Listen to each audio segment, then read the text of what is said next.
Shalom, selamat pagi. Pada pagi ini kita menyambung perkongsian kita daripada buku Yosua. Kita berada di fasa yang ke-10 sehingga fasa ke-12 pada pagi ini. Dan jikalau kita ada buat persiapan untuk minggu depan, silalah baca daripada fasa yang ke-13 sehinggalah fasa 22. Sedikit komen tentang pembacaan bermula dari fasa 13 sehingga fasa yang ke-22 itu dalam fasa 12 sehingga 22 itu penuh dengan senarai nama dan senarai tempat. Sungguh pun sedemikian kita harap waktu kita baca dari fasa 13 sehingga 22 itu kita akan berdoa kepada Tuhan agar Tuhan akan membuka mata rohani kita untuk supaya Tuhan berbicara dengan kita semua.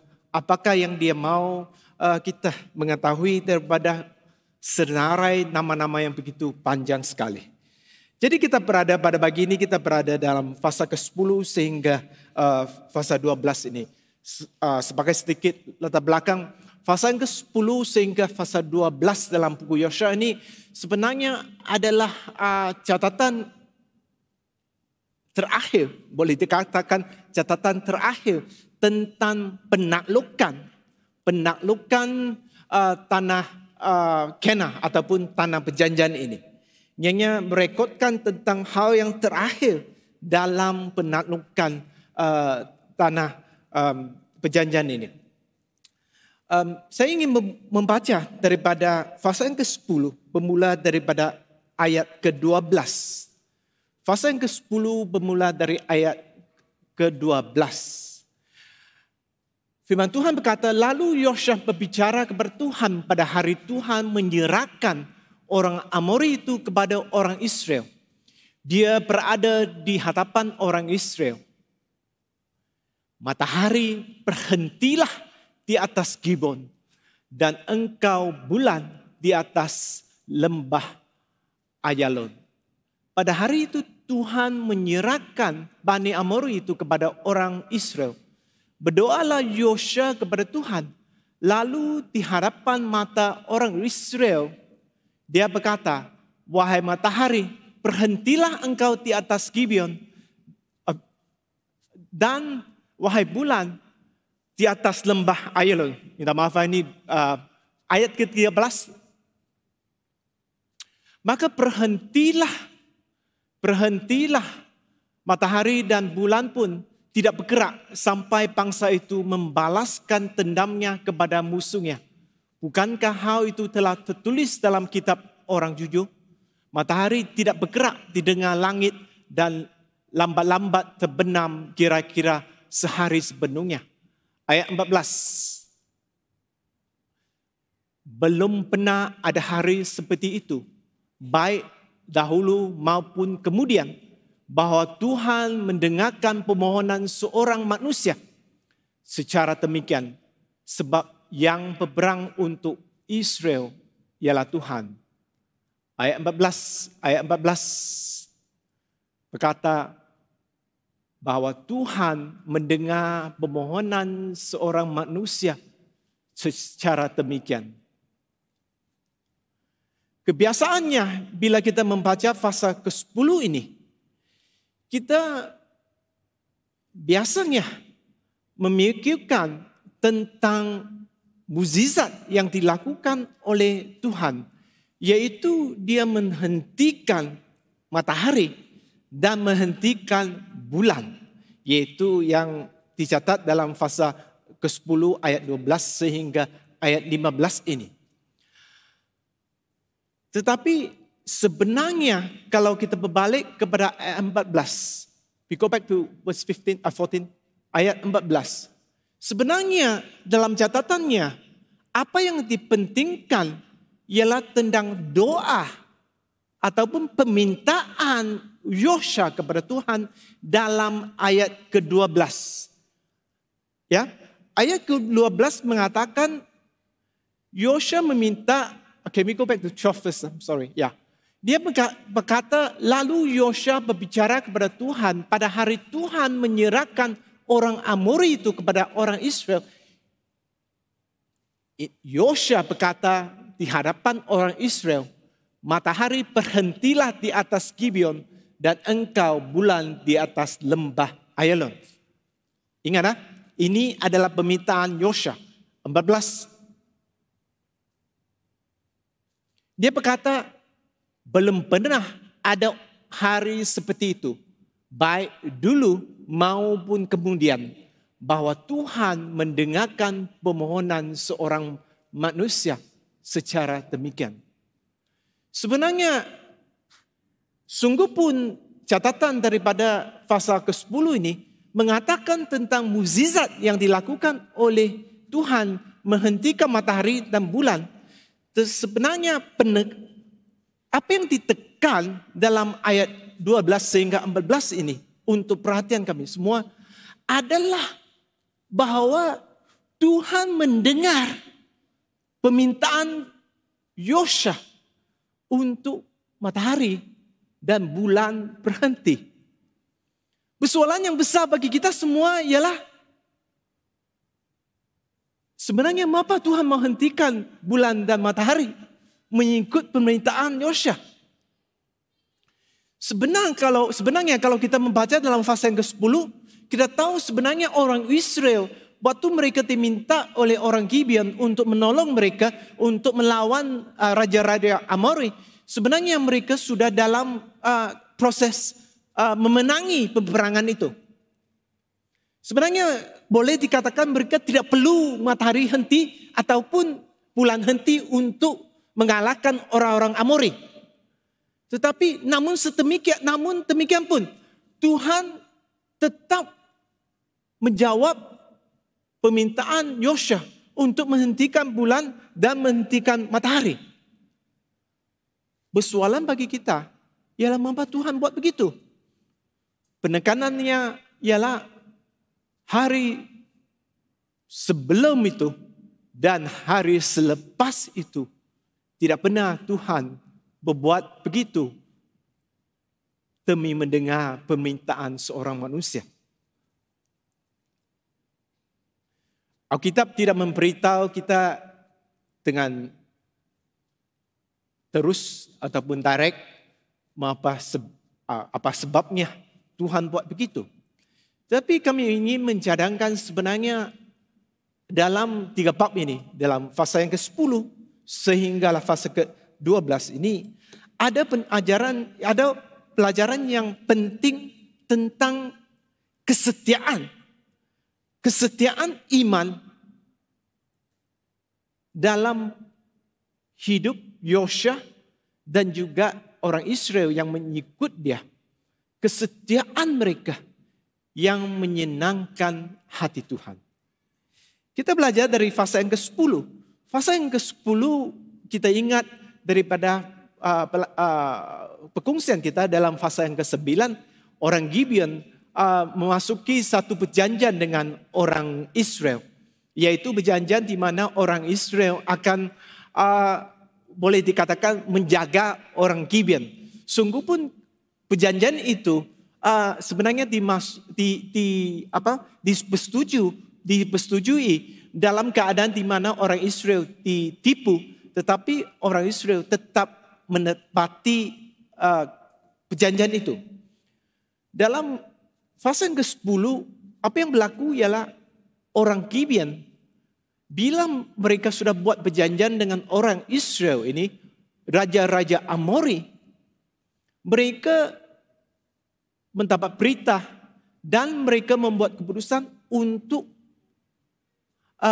melawan ataupun mengebung kota-kota Gibeon. Dan dalam fasa yang ke-10 ayat ke-6, apa yang berlaku ialah maka dalam ayat ke-6 fasa ke-10 ayat ke-6, maka rakyat Gibeon mengutus orang kepada Yosua ke perkemahannya di Gilgal dengan pesan, jangan Tuhan biarkan hamba-hambamu ini, datanglah dengan segera, selamatkan kami dan bantulah kami, kerana semua raja Bani Amori yang tinggal di pegunungan Gini bergabung dan untuk menyerang kami. Pelajaran yang pertama dari fasa yang ke-10 ini adalah tentang kesetiaan. Kesetiaan sebagai orang yang mengikut Tuhan kepada masyarakat yang beriman. Masyarakat yang percaya kepada Tuhan. Yosua dalam keadaan itu, mereka diminta oleh Gibeon untuk menolong mereka. Kadang-kala dalam masyarakat yang beriman ini, kadang-kala ini ada dua pelajaran di sini ya. Pelajaran yang pertama ialah tentang perlunya kita yang berada dalam masyarakat yang beriman ini, bila kita dalam keadaan yang susah, kita perlu meminta pertolongan daripada orang yang lain. Kadang-kala kita dalam keadaan yang susah, kita fikir kita adalah orang yang paling susah. Kita sehingga putus asa, dan kita putus asa sehingga tahap di mana kita tidak mau lagi berhubung dengan sesiapa pun yang seiman dengan kita. Baru-baru ini saya melawat seorang kawan. Dia orang yang tua sudah. Dan dalam keadaan yang sudah tua itu, dia mengalami banyak masalah.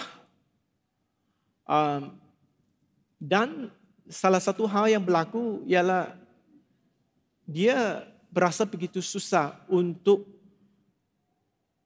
berhubung ya dengan orang yang seiman dengan dia sebab dia sudah putus asa.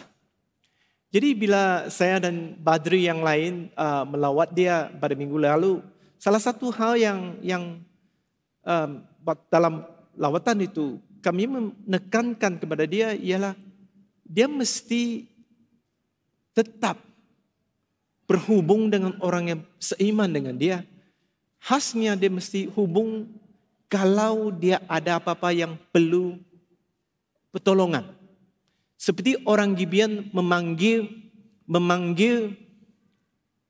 Yosua untuk menolong mereka. Gereja di Yerusalem kita kurang pasti apa kesusahan mereka. Mereka mengalami kesusahan. Dan kita membaca dari 1 Korintus pasal yang 16. Sebenarnya apa yang berlaku ialah Paulus juga bagi pihak orang yang percaya Yesus di Yerusalem meminta mereka yang percaya Yesus di Panda Korinth untuk membuat pungutan duit supaya duit itu boleh dibawa ke Yerusalem untuk menolong mereka. Ini adalah satu ajaran yang amat penting bagi kita semua. Kita perlu ada sikap di mana dalam kesetiaan kita, kesetiaan dalam community yang beriman ini, kita perlu ada sikap ini. Kesetiaan di mana kita boleh meminta pertolongan daripada mereka yang seiman dengan kita. Hal yang kedua yang kita belajar dari ini, fasa yang ke-10 ini ialah bermula dari ayat yang ke-7.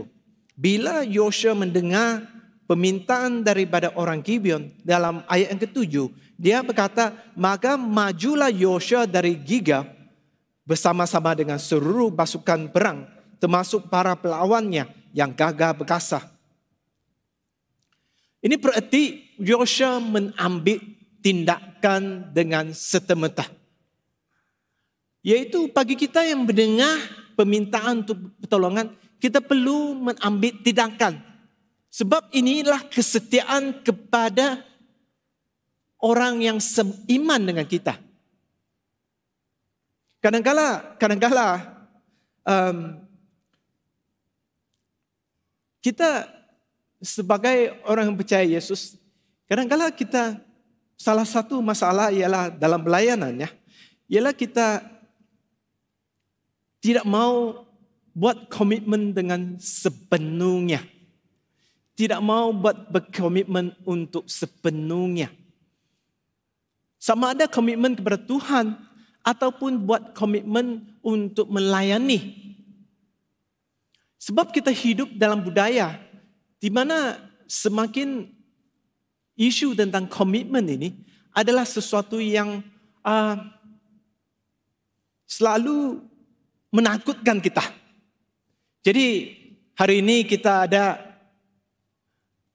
ada boyfriend dan girlfriend. Sudahlah orang Cina kata pakto untuk 5 tahun. Masih belum kahwin. Sebab mereka kata, tunggulah saya sudah beli rumah baru kahwin. Lepas sudah beli rumah, girlfriendnya kata, tunggulah nanti awak duit ada beli cincin belian baru saya kahwin. Sebenarnya ini adalah budaya tentang komitmen. Kita takut dengan komitmen. Sebab kita hidup khasnya yang bagi orang yang muda di sini. Sebab kita hidup di dalam keadaan di mana everything is instant. Ya. Semuanya tidak memerlukan usaha yang terlalu banyak. Jadi mungkin ada yang mendengar khotbah sekarang tidak menggunakan usaha untuk mendengar khotbah ini dengan sepenuhnya. Mungkin ada orang yang sedang tekan telefon. Yang sedang sambil mendengar khotbah ini sambil berbual-bual dalam Facebook. Mungkin ada juga yang mendengar khotbah ini yang sambil mendengar khotbah ini sambil membuat pembelian di Shopee. Kita dalam budaya di mana kita tidak mempunyai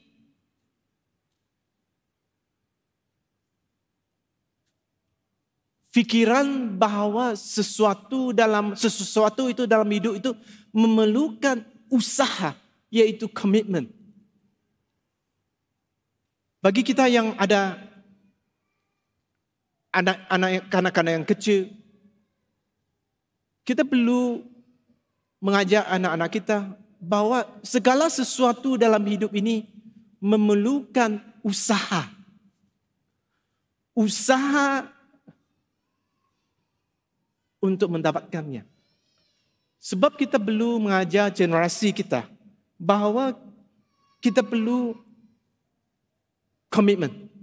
Seperti Yosua bila dia mendengar Gibeon memanggil untuk menolong, dia terusnya menghantar dan memimpin askarnya untuk menolong mereka.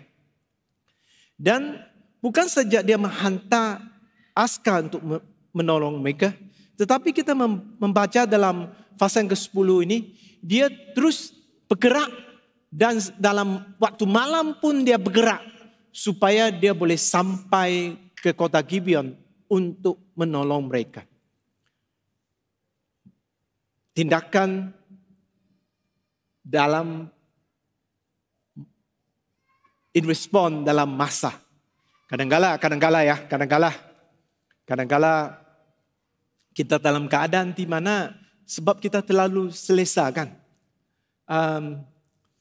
Kalau ada orang yang memerlukan pertolongan dari kita, sungguh pun kita tahu dia memerlukan pertolongan daripada kita sebab hujan. Jadi kita kata nantilah. Sebab ada permainan bola di antara Liverpool dengan Manchester United. Maka kita kata tunggulah habis bola ini, barulah saya pergi. Ini sebenarnya mengatakan tentang apa yang kita pelajari di sini. Yosua pergi serta-merta, dan bukan saja pergi serta-merta, tetapi dia bergerak waktu malam juga supaya dia boleh sampai ke tempat itu. Ajaran yang sangat penting bagi kita. Bagi kita bahawa bagi kita dalam kesetiaan kita kepada komuniti kita yang seiman dengan kita, kita perlu mengambil tindakan dalam masa yang secepat mungkin untuk melayani mereka yang seiman dengan kita. Di dalam pasal yang ke-11 juga, dia mengajar kita tentang kesetiaan ini. Kesetiaan tentang kesetiaan untuk mentaati Tuhan. Kesetiaan untuk mentaati Tuhan dalam fasa yang ke-11 ini. Fasa yang ke-11 ini sebenarnya adalah tentang penaklukan ya. Di dalam fasa yang ke-10, sebagai latar belakang untuk memahaminya, Yosua dan askarnya telah menakluki bahagian selatan tanah Kenan ini ataupun tanah perjanjian ini. Dan dalam fasa yang ke-11 ini, mereka memulakan penaklukannya di bahagian utara Kenan ini. Dan dalam fasa yang ke-11 ini, dia mengajak kita tentang kesetiaan dalam menaati dalam ketaatan kita. Kesetiaan dalam ketaatan kita kepada Tuhan. Ianya adalah sesuatu yang amat penting, yaitu tentang kesetiaan ketaatan. Dalam fasa 11 ayat 12, dia berkata, Yosua menawan semua kota milik raja-raja itu. Semua raja-raja itu ditumpaskan dengan mata pedang seperti yang diperintahkan oleh Musa, hamba Tuhan itu. Tetapi kota-kota yang terletak di atas bukit tidak dipakai oleh orang Israel, hanya Hazor sahaja yang dipakai oleh Yosua. Orang Israel mencara semua barangan di kota-kota itu beserta tenakannya. Tetapi mereka memusnahkan semua manusia sama sekali dengan mata pedang. Tiada yang ditinggalkan hidup daripada semua yang bernafas. Dalam ayat seterusnya, seperti yang diperintahkan Tuhan kepada Musa, hambanya itu, demikianlah yang diperintahkan oleh Musa kepada Yosua. Dan demikian pula lah yang dilakukan oleh Yosua. Tidak ada satupun daripada segala sesuatu yang diperintahkan Tuhan kepada Musa diabaikannya. Dalam petikan ayat 12 dan sehingga ayat 15 ini, dua perkara timbul. Perkara yang pertama ialah kalau kita membaca dan kita fikir, ianya adalah sesuatu yang sangat kejam ya. Sesuatu yang sangat kejam. Sebab dia kata, asalkan ada nafas, kill, bunuh. Ini berarti daripada bayi sehinggalah orang tua. Ya, dia kata, asalkan ada nafas, bunuh. Ini adalah satu hal yang kita akan berkongsi minggu depan. Tapi hal yang kita mau berkongsi pada hari ini adalah tentang ini. Yaitu dalam ayat yang ke-15 ini. Ayat ke-15 ini. Can I verse 15? Ayat 15 ini. Ayat ke-15. Dia kata, seperti yang diperintahkan Tuhan kepada Musa, maka hambanya itu demikianlah yang diperintahkan Musa kepada Yosua, dan demikian pula yang dilakukan oleh Yosua. Tidak ada satu hal pun daripada segala sesuatu yang diperintahkan Tuhan kepada Musa yang diabaikannya. Ini apakah maksud ayat ini? Maksud ayat ini ialah perintah untuk membunuh semua yang bernafas itu adalah perintah Tuhan. Ini mengajar tentang a complete, ya, yaitu obedience ataupun ketaatan yang keseluruhannya. Tidak ada yang sebahagian choose and pick, yaitu kita memilih, oh ini cantik betul jangan bunuh. Ini cute betul baby ini jangan bunuh. Tidak. Dalam hal itu Yosua dan orang-orangnya menaati Tuhan, kesetiaannya dalam menaati Tuhan itu adalah sepenuh. Kita yang duduk di sini dan ataupun di rumah, kita boleh kata kepada diri kita, mujulah Tuhan tidak memerintah kita untuk membunuh sesiapa sekarang. Tetapi sebenarnya Tuhan memberikan kita juga banyak perintah.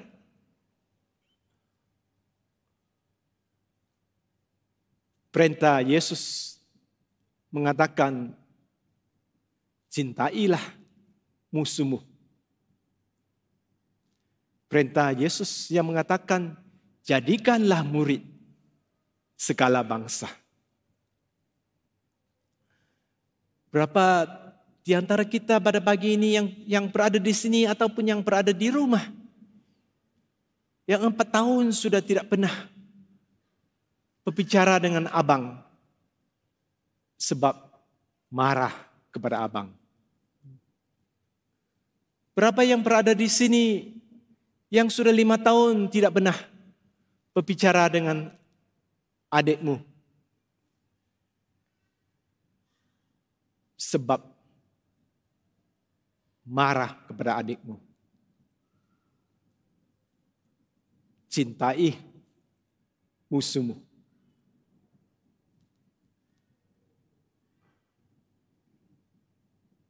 Jadikanlah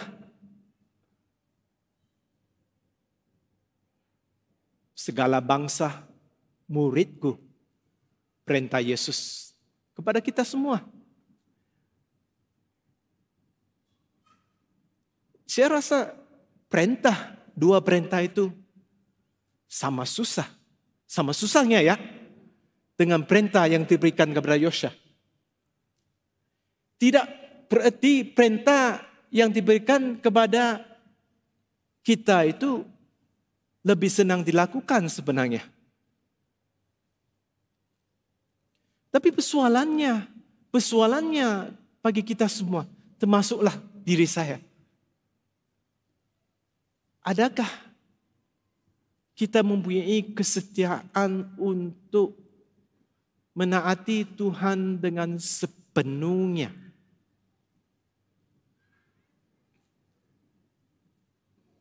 Persoalan kepada kita semua.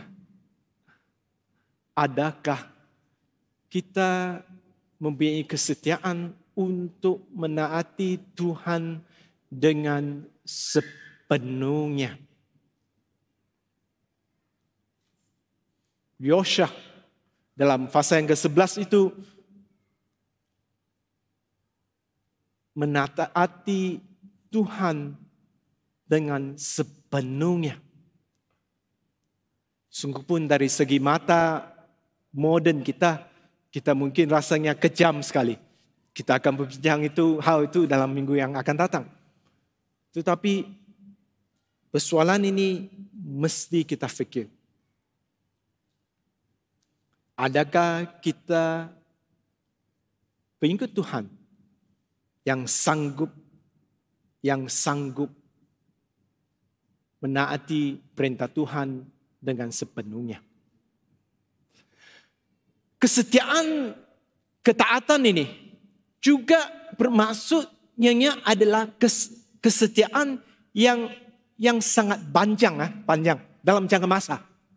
Bila kita membaca dalam fasa yang ke-11 ini, ya, dalam fasa yang ke-11 ini dalam ayat 23, dia berkata dalam ayat 23, dia berkata, demikianlah Yosha menawan seluruh negara itu selaras dengan semua yang difirmankan Tuhan kepada Musa.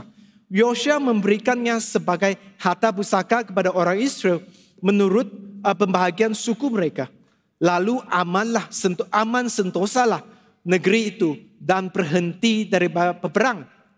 Ya, ayat 23 ini sebenarnya adalah ayat yang memberitahu kita bahwa dalam konteks ayat fasa 10 sehingga fasa 12 ini adalah the completion of the war ataupun peperangan berakhir. Tapi ayat itu sebenarnya ayat yang sebenarnya mengatakan tentang kesetiaan Yosha itu adalah kesetiaan yang panjang ya. Masa yang panjang. Sebab kita mesti ingat dalam minggu yang pertama kita mulakan perkongsian ini dalam buku Yosha ini. Kita kata sebenarnya Yosha tahun-tahun yang lalu, pada mulanya dia sudah masuk ke dalam tanah perjanjian dan dia kembali dan kata boleh kita masuk dan menakluki tanah itu. Tetapi orang lain tidak mau. Sebab itu mereka dihantar untuk mengelilingi gurun untuk 40 tahun. Kita mesti fikir, kadang-kadang kita fikir, wah ini pelajaran yang bagus sekali untuk orang Israel ya. Tapi kalau kita yang Yosua, dalam perjalanan itu, apakah tindakan kita? Apakah respon kita? Ini bukan salah Yosua, tapi 40 tahun dia jalan dengan orang yang bersalah.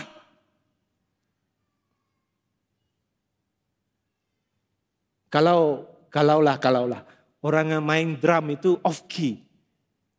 Ini dalam pelayanan juga begitu ya. Orang yang main drum dia salah main. Dan Julius kata minggu depan semua orang balik praktis 2 kali. Semua orang lain kata, dia saja yang salah bah. Dialah yang balik untuk praktis. Mengapa kami mau balik praktis untuk 2 kali? Kita dalam pelayanan juga begitu kadang-kala.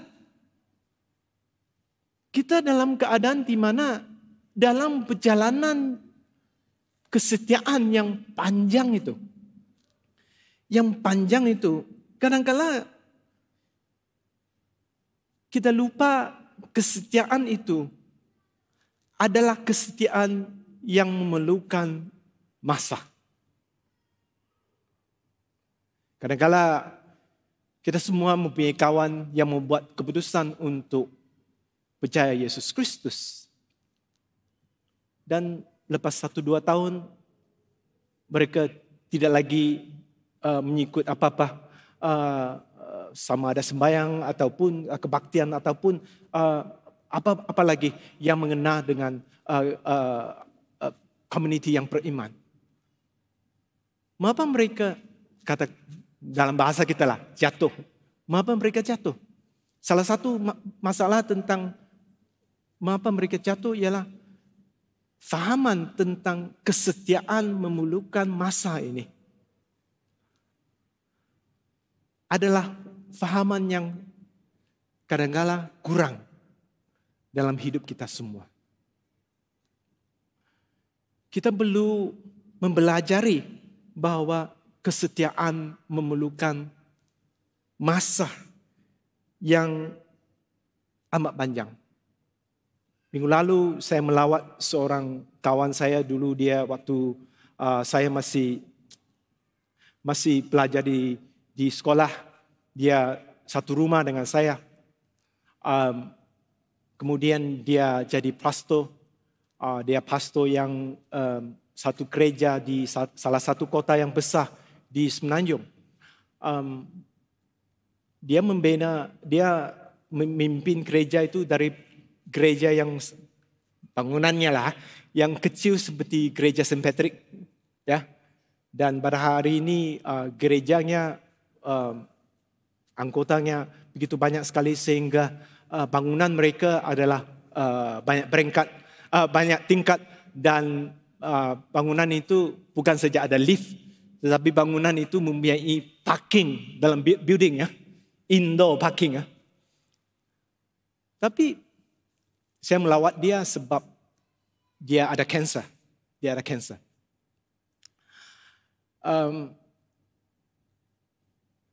Kadang-kala kita tidak faham ya perjalanan yang kesetiaan ini. Bukan saja dia ada kanser, dia pastor ya, dia badri. Kansernya adalah di bahagian lehernya. Artinya kadang-kala dia tidak boleh bersuara sebab kansernya. Bila dia tahu tentang kansernya lebih kurang 5 tahun yang lalu, waktu dia tahu dia ada kanser di lehernya, sudah peringkat yang keempat dah. Artinya peringkat yang terakhir lah. Peringkat yang terakhir.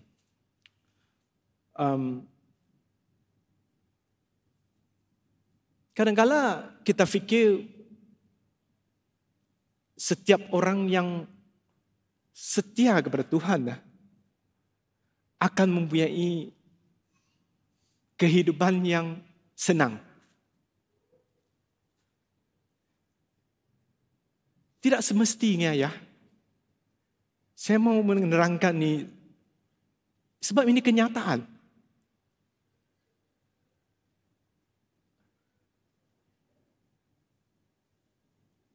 Dalam pasal yang ke-11 ini, kalau kita membaca dari ayat yang pertama sehingga ayat yang ke-6, kita tahu bahwa nyanyi adalah tentang penaklukan tanah sebelum mereka masuk ke dalam tanah perjanjian, yaitu di sebelah timur Sungai Yordan. Penaklukan itu dipimpin oleh Musa. Musa yang memimpin orang Israel sebegitu lama, pada akhirnya tidak diberikan kebenaran oleh Tuhan untuk masuk ke dalam tanah perjanjian. Dia hanya boleh, kalau kita membaca dalam firman Tuhan perjanjian lama, kita akan tahu sebelum dia mati, dia hanya boleh berdiri di teping Sungai Yordan untuk melihat ke seberang. Apa yang saya maksudkan di sini? Kita perlu fikir. Kita fikir Musa itu waktu dia mati, dia orang yang gembira betul tentang keadaannya. Dia manusia ya, dia bukan Tuhan. Tidak semestinya ya. Dia juga ada perasaan.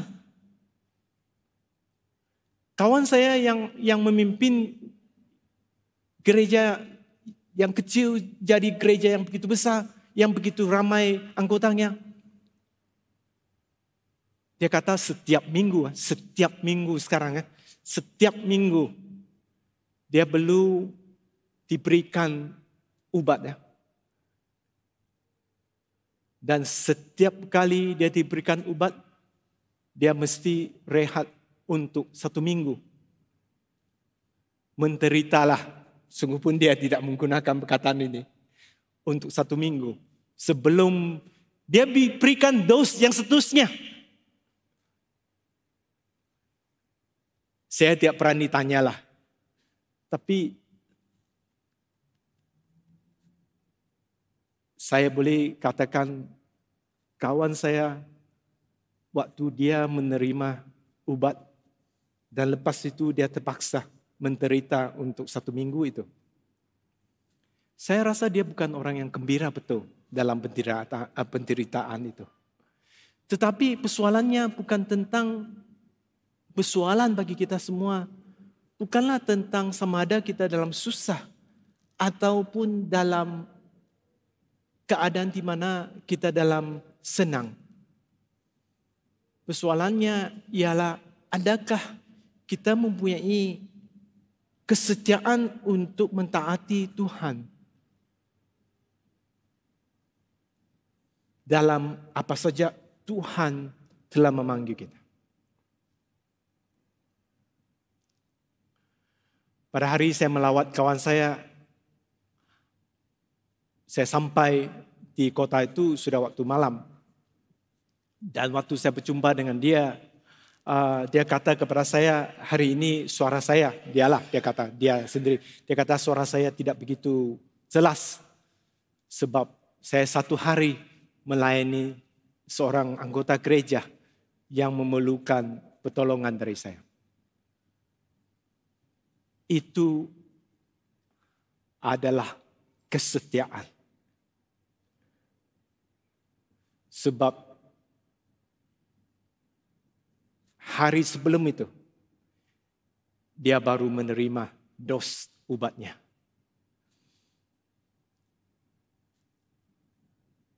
Kadang-kala bila saya bertepan dengan hamba Tuhan yang begitu setia kepada Tuhan, hati saya juga pahit.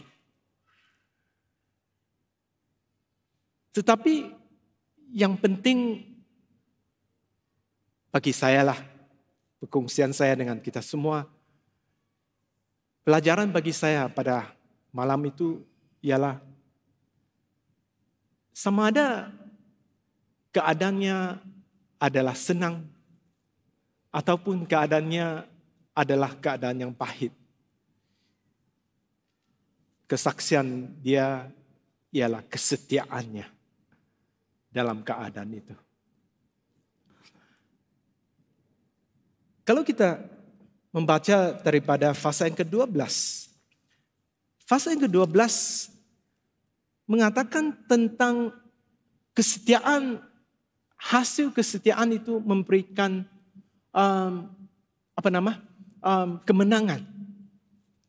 Tuhan mendengar Yosya, kita tidak tahu dengan tepat, tetapi kemungkinan besar ialah kesetiaannya. Pada akhirnya pada pasal ke-12 ini dia memberikan senarai suku-suku ataupun tempat dan bangsa yang ditewaskan oleh orang Israel. Di dalam ayat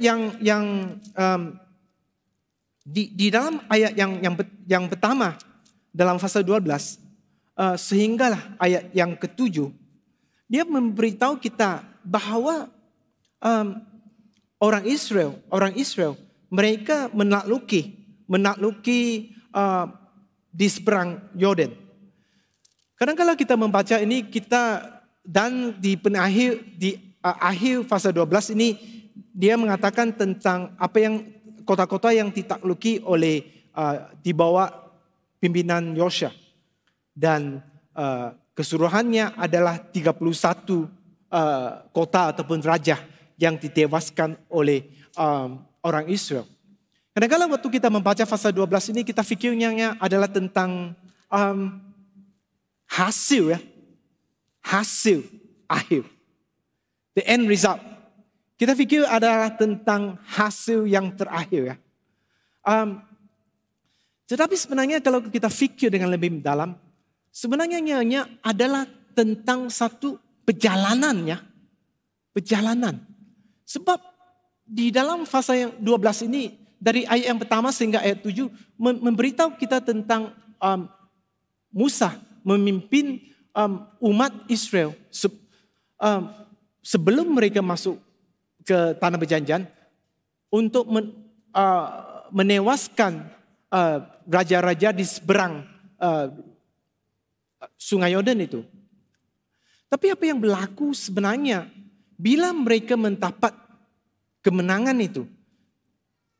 Kalau kita berbalik kepada bilangan fasa 25, kita tahu waktu mereka sudah menang, mereka bersiap di kota yang dinamakan Shittim. Sebelum mereka masuki tanah perjanjian, apa yang berlaku ialah mereka dicobai oleh orang Moab dan mereka menyembah Baal. Bukan saja mereka dicobai oleh orang Moab, tetapi orang Moab menghantar gadis-gadis yang cantik untuk menjatuhkan iman mereka. Ini direct application lah. Ini bagi kita adalah khasnya untuk orang-orang muda di sini. Kadang-kadang ini adalah sesuatu yang sangat penting, yaitu dalam hidup kita. Dalam hidup kita, kita perlu berjaga-jaga terhadap relationship, yaitu perhubungan.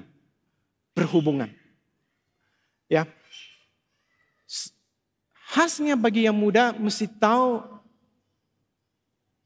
when you step into a relationship, kadang-kala you cannot reverse. Bila kita masuk dalam perhubungan, dalam bahasa kita lah, kita tidak boleh konstan, ya.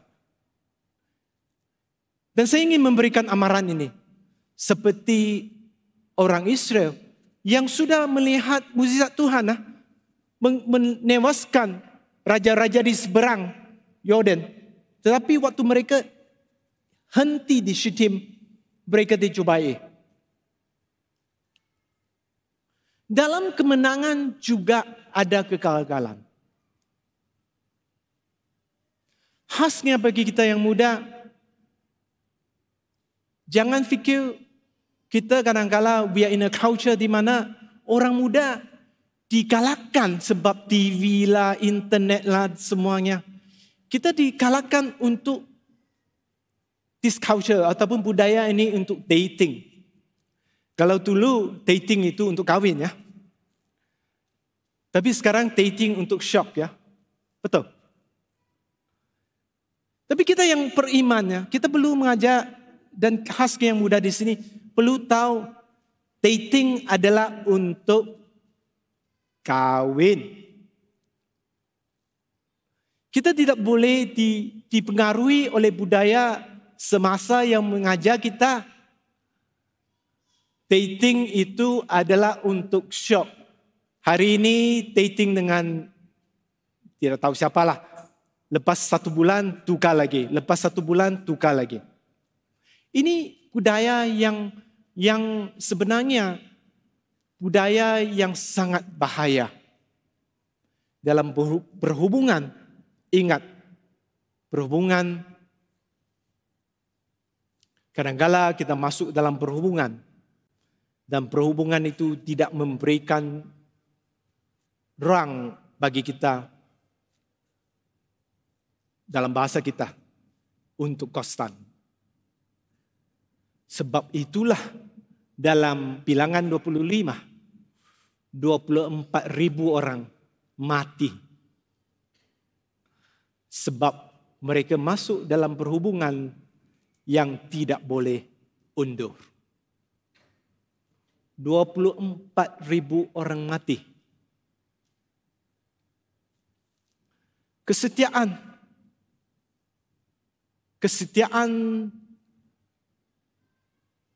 dalam kemenangan kadangkala adalah sesuatu yang amat susah.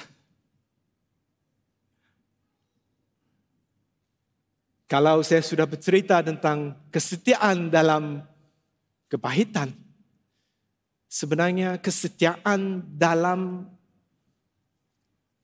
kejayaan juga adalah amat rumit sekali. Setiap kita perlu tahu dalam kemenangan kita perlu setia kepada Tuhan. Sahabatku, tidak kiralah apa keadaan kita pada hari ini. Dan saya akan berakhir dengan ini. Kita perlu ingat, Yosua mengajar kita dalam penghabisan penaklukannya tanah perjanjian ini. Mengajar kita bahawa kesetiaan itu adalah karakter yang menyenangkan Tuhan. Sama ada kesetiaan kepada komuniti yang beriman. Sama adanya adalah kesetiaan untuk menaati Tuhan. Dan khasnya adalah kesetiaan dalam perjalanan ini. Perjalanan hidup ini. Yang bukanlah tentang hasilnya. Tetapi adalah tentang karakter. Sifat rohani yang dibina dalam perjalanan rohani ini.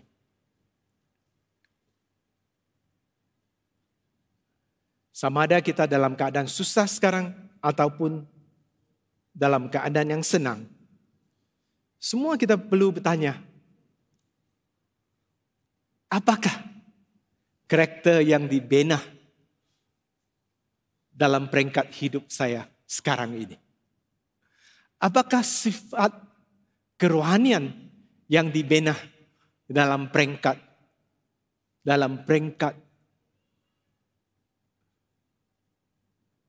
hidup saya sekarang ini?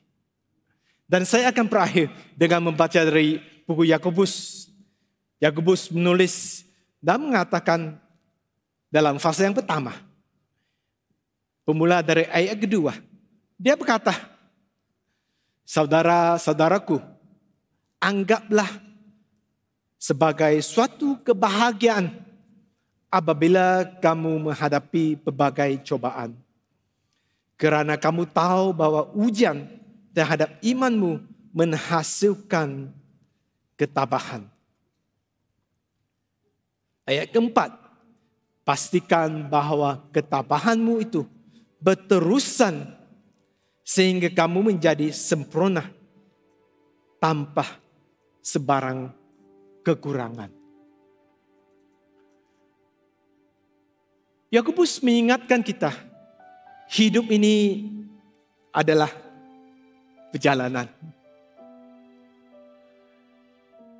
Dan perjalanan ini memerlukan kesabaran dalam segala sesuatu yang kita hadapi. Sama ada senang ataupun susah.